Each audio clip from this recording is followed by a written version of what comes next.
I spent a lot of time last summer thinking about sports. Now, I should probably let you know before I get too much further into this that I am not generally much of a sports fan. I am someone who, though I was in marching band throughout high school, could never have told you the general score of the football games that I was at every week. In my mind, that was a band show with a football game being played around it. Really, beyond every time that LeBron James has been in the NBA finals since he left the Miami Heat for Cleveland again. Other than that, I have never found myself particularly invested in knowing a lot of things about sports. And yet, this summer, I spent a lot of time thinking about sports. There were two big reasons for this. And both of them come down to that over the summer, my wife, Caitlin, and I spent about 3 weeks driving from our home in Los Angeles to my parents' home in Northeast Ohio and back again.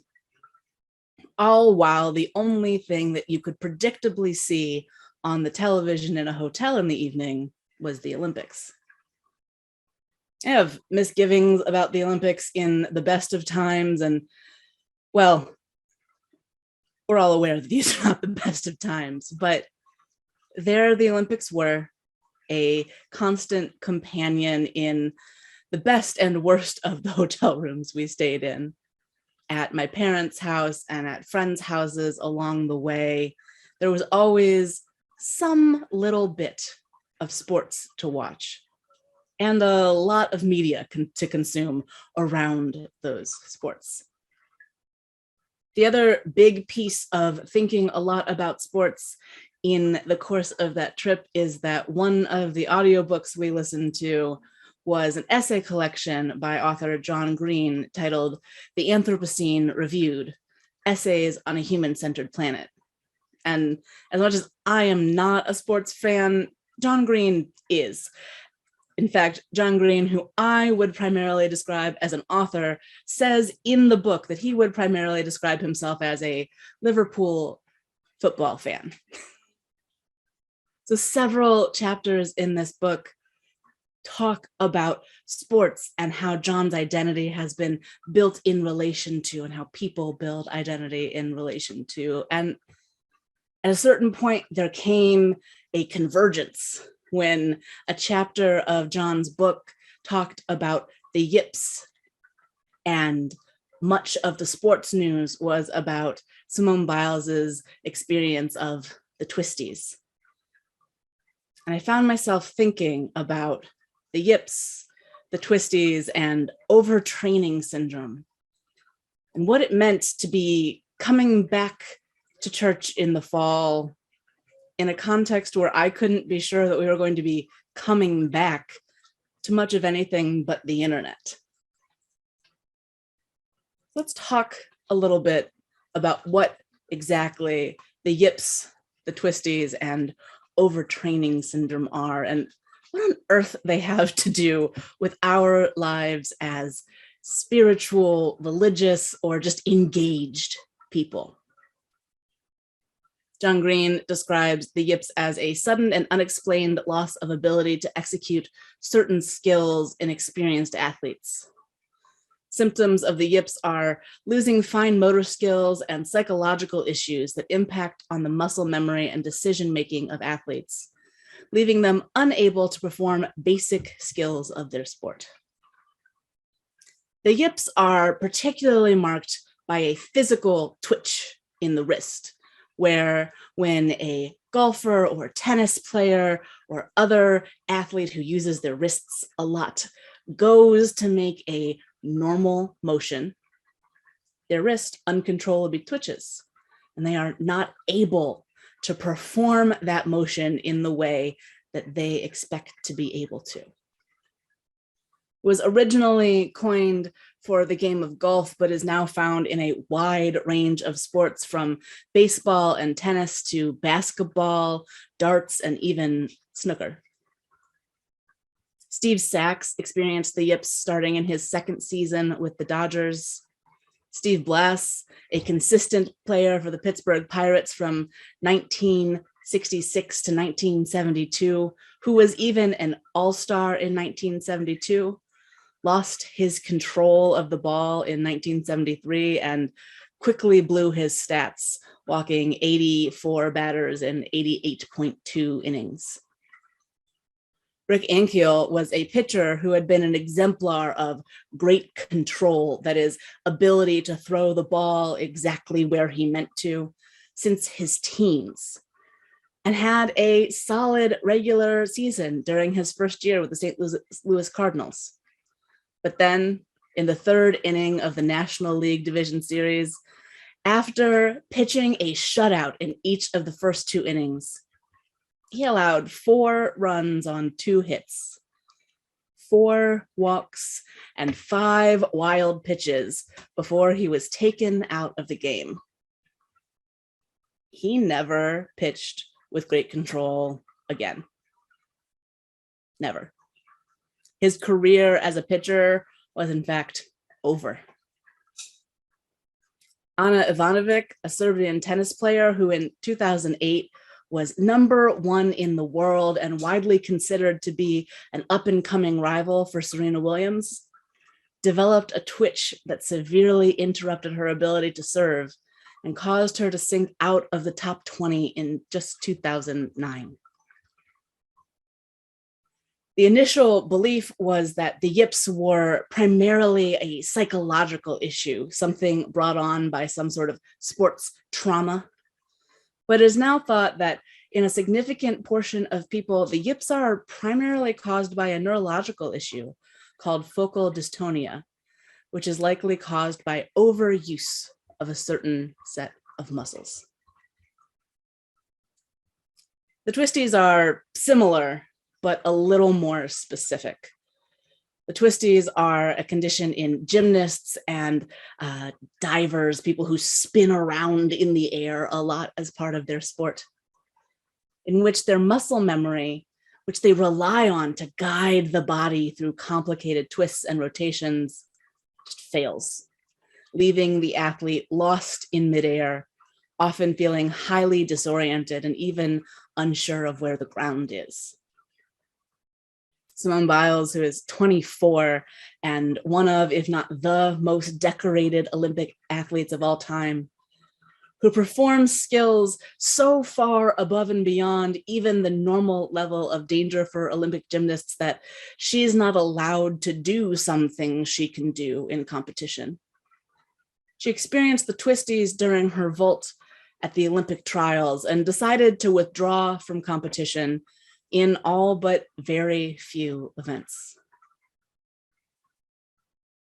I think whether we play a sport, play an instrument, perform in some way, or just go about our lives in our homes, in our grocery stores, with our families, we all experience these things where something routine, something we are used to doing, all of a sudden does not work, where we are going about our normal life and for some reason, there's a hitch, there's a twitch, there is something that is not quite working. Maybe it is a day where you can't stop walking into another room and not knowing why you're there. That one happens to me a lot.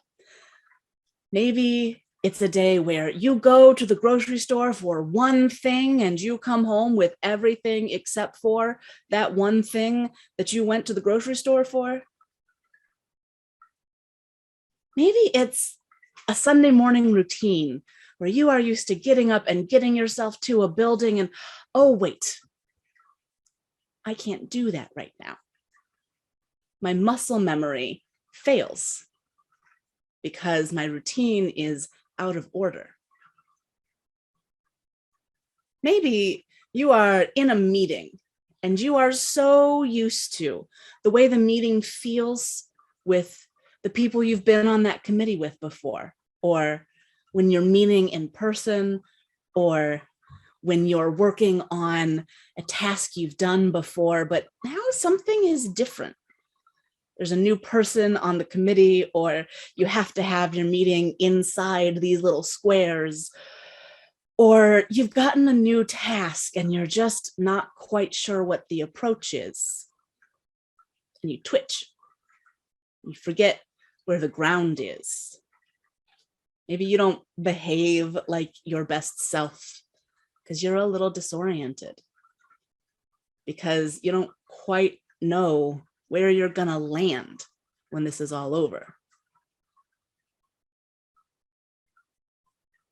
I think in these times where it gets so uncertain about what next week is going to be like, much less next month, when the day-to-day realities of what is safe and what feels like a good idea and what is going to help me stay emotionally and spiritually well through all of this can sometimes run into each other.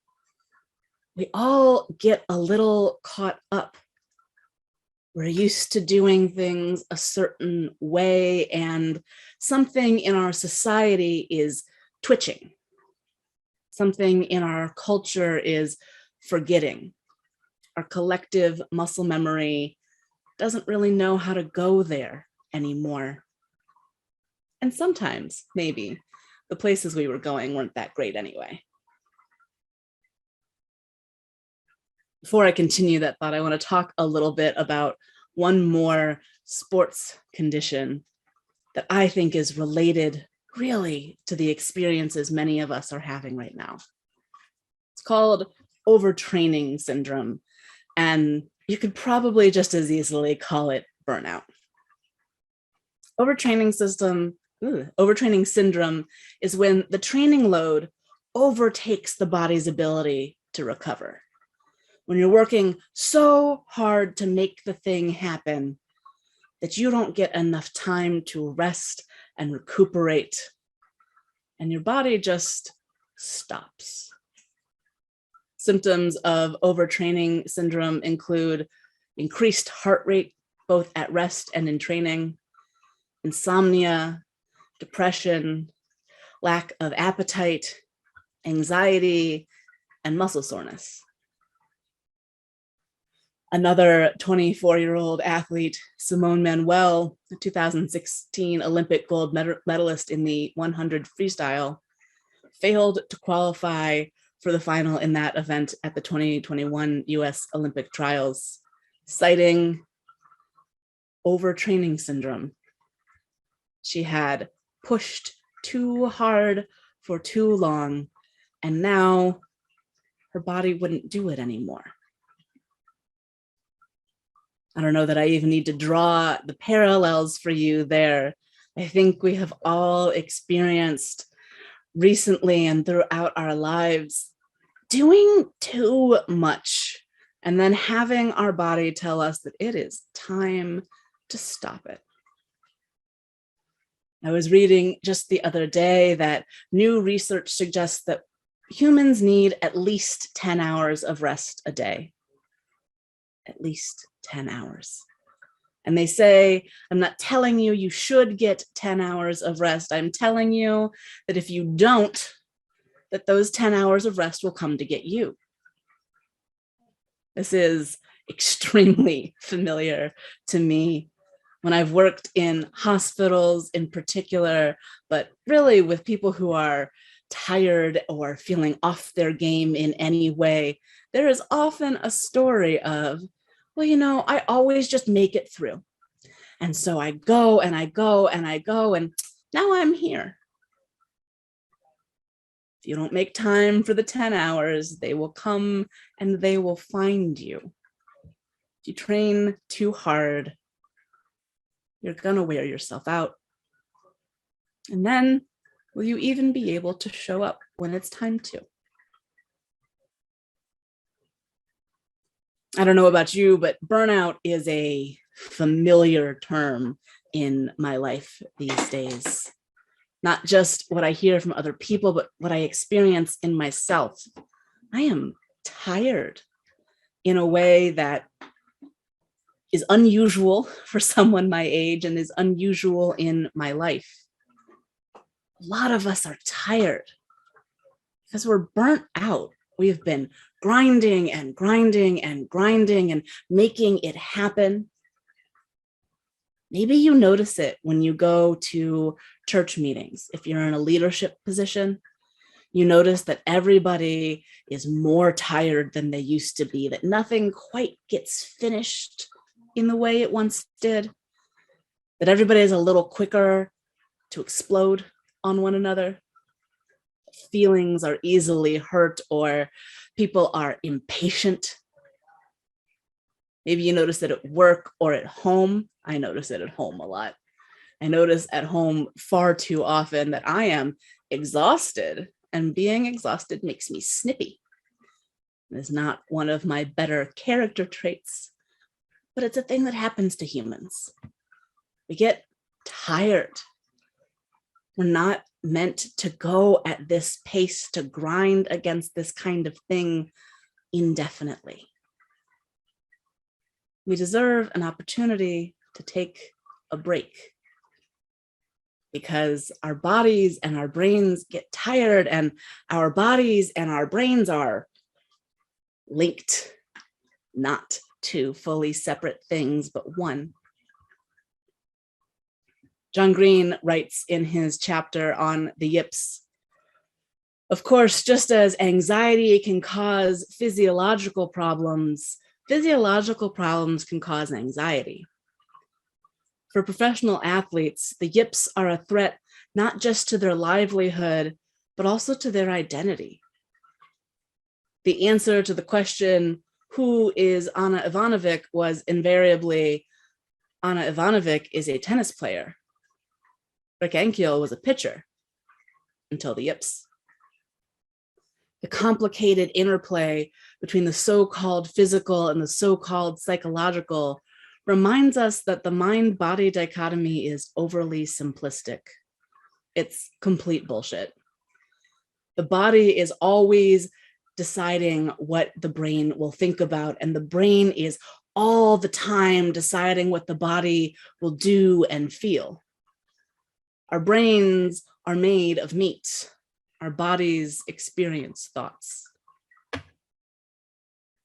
Sometimes we lose our ability to act on instinct.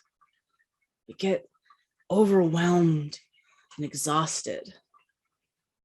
We feel twitchy or lost in the air.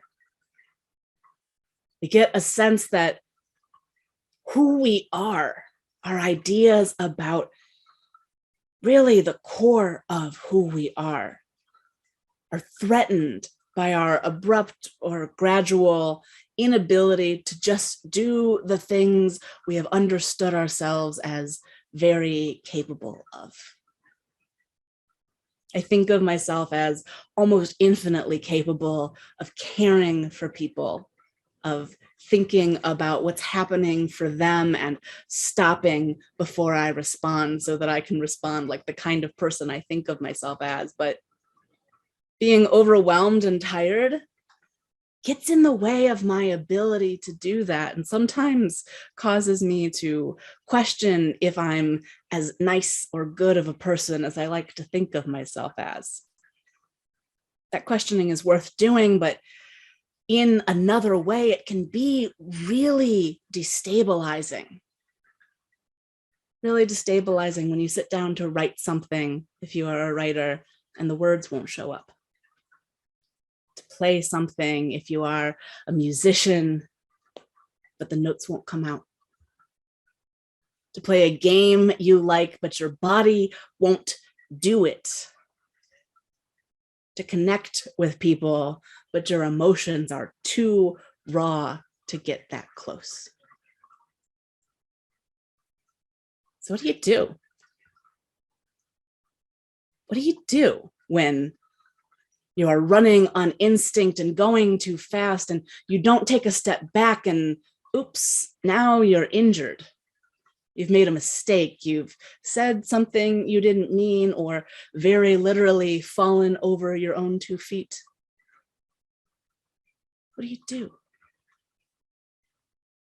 Well, you rest.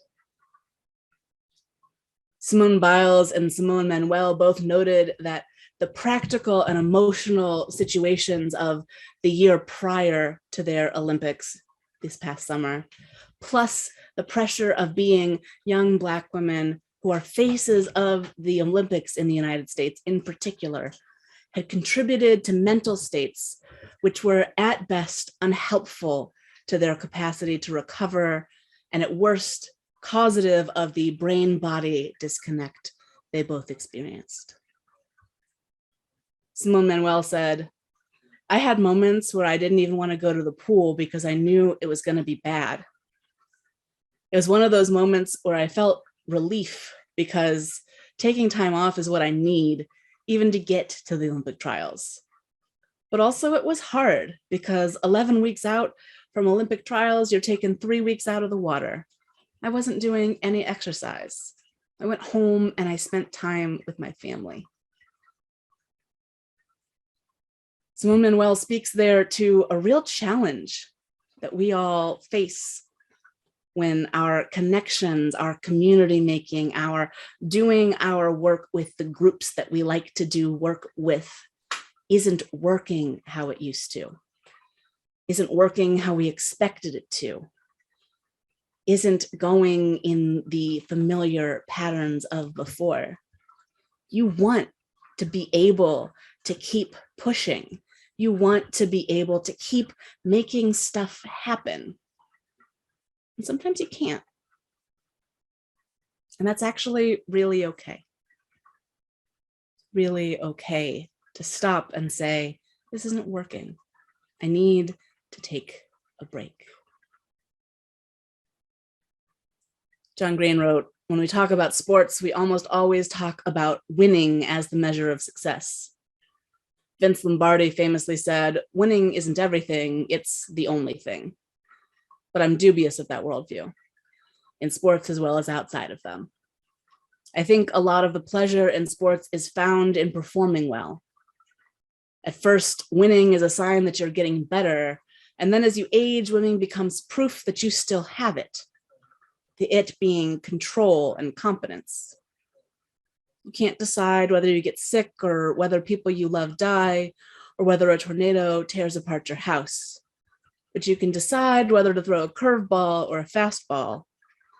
You can at least decide that until you can't.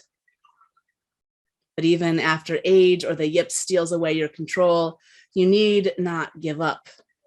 In To Kill a Mockingbird, Atticus Finch defines courage by saying, it's when you know you're licked before you begin, but you begin anyway. And so we need to rest. We also need some courage, the courage to do something different. Anna Ivankovic taught herself a new serve, and in 2014, she rose again to the top 5, performing admirably, if inconsistently, and even making it to a Grand Slam semifinal again before retiring for good in 2016. Rick Ankiel, who wound up in the minor leagues after his loss of control, became an outfielder, which is genuinely unheard of. He returned to the major leagues 7 years after his loss of control. Currently, he is the only player other than Babe Ruth to have won at least 10 games as a pitcher and also hit at least 70 home runs. He's also the only player other than Babe Ruth to both start a postseason game as a pitcher and hit a home run in the postseason as a position player. When we rest, we get the opportunity to dream about a new approach. So if you're feeling lost, if you're feeling like you're in the air and you don't know where the ground is, or like when you try to do things you want to do, your body or brain betrays you, twitches, doesn't let you do what you know you can. Give yourself some time to rest, to dream, to think, to imagine other ways of being. And have the courage to try something else, to switch up your serve, to play a different position than you're used to. The story's not over just because that part doesn't work anymore. Amen. And blessed be.